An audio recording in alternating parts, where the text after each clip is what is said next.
দিনাজপুর জেলার ঘোড়াঘাট উপজেলাধীন সুরা মসজিদ থেকে একগুচ্ছ কচুরিপানা ফুলের শুভেচ্ছা জানাচ্ছি। আমি সাধু আহমেদ।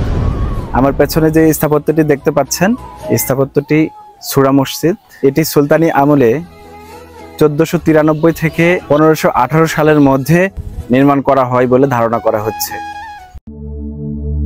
কেউ বলেন সৌর মসজিদ, কেউ সুরা মসজিদ, আবার কেউ বলেন শাহসুজা মসজিদ। সুর শব্দের অর্থ অপদেবতা বা জিন। স্থানীয়রা জানান ওই সময়কালে এক রাতের মধ্যে জিনেরা এটি নির্মাণ করে দেয়, তাই এর নাম সুরা মসজিদ হয়েছে। কেউ কেউ বলেন ওই জায়গার নাম সুরা বলে একে সুরা মসজিদ বলা হয়। আর সৌর শব্দের অর্থ আসমানি বা গায়েবী। জনশ্রুতি আছে গায়েবী ভাবেই মসজিদটি নির্মিত হয়েছে। আবার অনেকের মতে মোগল আমলে বাংলার নবাব সুজা এটি নির্মাণ করেছেন বলে এর নাম শাহসুজা মসজিদ। বাস্তবতা হচ্ছে শাহসুজা ক্ষমতা গ্রহণের অনেক আগে এই মসজিদটি নির্মিত হয়েছে। এই মসজিদের গঠন কৌশল দেখে ধারণা করা হয় এটা হোসেন শাহের আমলের। ইতিহাসবিদ অধ্যাপক দানি এটিকে গৌড়ের সুলতান আলাউদ্দিন হোসেন শাহর আমলে নির্মিত বলে অনুমান করেন।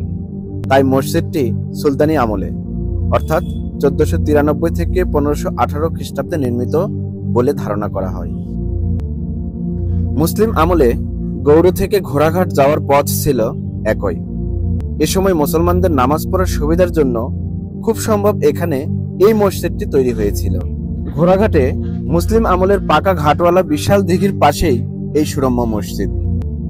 এক গম্বুজ বিশিষ্ট বর্গাকার এই মসজিদের সম্মুখ ভাগে একটি বারান্দা রয়েছে। মসজিদটি একটি উঁচু চত্বরের উপর নির্মিত। পূর্ব পাশ থেকে কয়েক ধাপ সিঁড়ি চত্বর পর্যন্ত উঠে গেছে। উন্মুক্ত চত্বরটির চারপাশ পুরো প্রাচীর দ্বারা পরিবেষ্টিত ছিল। বর্তমানে স্থাপত্যটির ভিত পর্যন্তই প্রাচীর রয়েছে। তবে পূর্ব পাশের প্রবেশদ্বারের উচ্চতা থেকে অনুমান করা যায় মসজিদটি বাইরের শব্দ ও কোলাহল থেকে মুক্ত রাখার উদ্দেশ্যে বেষ্টন প্রাচীরগুলোও যথেষ্ট উঁচু করে নির্মাণ করা হয়েছিল। বাংলার আর কোনো মসজিদে এমন কৌশল আগে কখনো দেখা যায়নি। মসজিদটিতে একটি বর্গাকার নামাজ কক্ষ রয়েছে, যার সব দিকের দৈর্ঘ্য 4.9 মিটার। সব কোণে আছে অষ্টভুজ স্তম্ভ ও মোট স্তম্ভের সংখ্যা 6।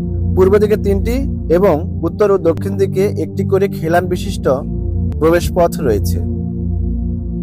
পশ্চিম দিকে রয়েছে 3টি কারুকার্য খচিত মিহরাব। হলঘরটি একটি গোলার্ধ আকৃতির গম্বুজ দ্বারা আচ্ছাদিত। মসজিদের বারান্দা জুড়ে রয়েছে 3টি গম্বুজ। ছোট সোনা মসজিদের সঙ্গে এই গম্বুজগুলোর ঘনিষ্ঠ সাদৃশ্য রয়েছে। দালানটির বহির্গাত্রে গোলাপ ও অন্যান্য লতাপাতার নকশাখচিত পোড়ামাটির কারুকাজ রয়েছে। তবে এই মসজিদের কোনো লিপি ফলক পাওয়া যায়নি।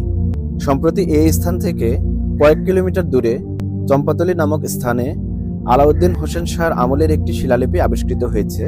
তাতে 1504 খ্রিস্টাব্দ উল্লেখ রয়েছে। এতে একটি মসজিদ নির্মাণের কথা বলা হয়েছে।